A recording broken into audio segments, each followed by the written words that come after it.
Salut les chevaliers. Un autre étirement qu'on fait parfois ensemble.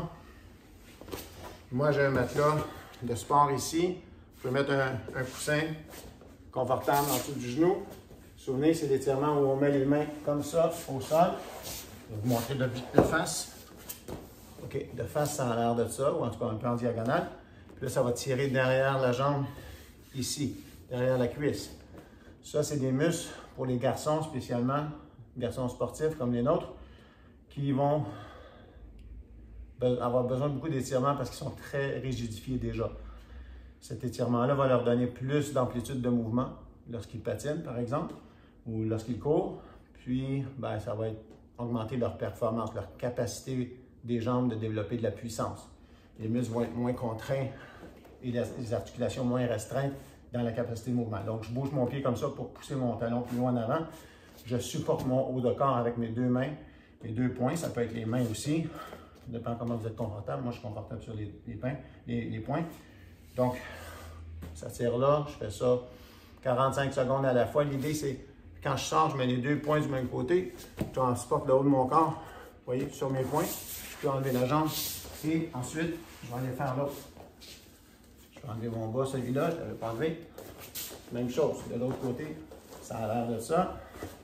Donc, je pousse mon pied en bougeant comme ça. Mon autre jambe est relaxe. Celle-là est un peu moins relaxe parce qu'il faut qu'elle tienne le positionnement. Puis, si je mets le bras qui est externe, je la cote sur la cuisse, c'est plus facile de se relâcher.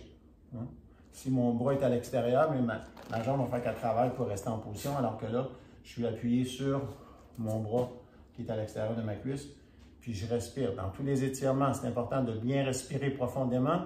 C'est ça qui va faire le relâchement. Encore une fois, quand je sors, je m'en vais les deux poings à l'intérieur, en dessous de mon torse. Facile d'enlever la jambe.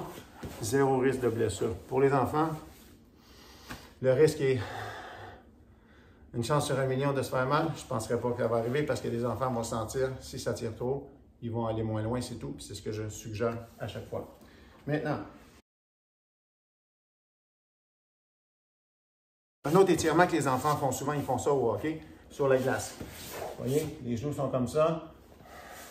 On met les deux coudes comme ça, puis on va pousser vers l'arrière. Donc, les pieds, il faut qu'ils soient aussi écartés. Je ne veux pas avoir les pieds collés ensemble. Je veux que les pieds soient quasiment aussi larges que les genoux. Puis c'est mes bras qui sont là, qui poussent vers l'arrière. Pousse vers l'arrière, ça va chercher l'étirement autour de l'aine, hein, dans l'aine, entre les cuisses. Puis là, je respire. Celui-là, je pourrais rester 45 à 60 secondes parce que j'en ai vraiment besoin beaucoup pour les joueurs de hockey. Très important parce que la jambe, quand on pousse vers l'extérieur, on la ramène, puis c'est ces muscles qui sont à l'intérieur de l'aine ici qui travaillent très fort. Les adducteurs, la partie haute des adducteurs qui tirent très fort comme ça. Donc, très important, celui-là également.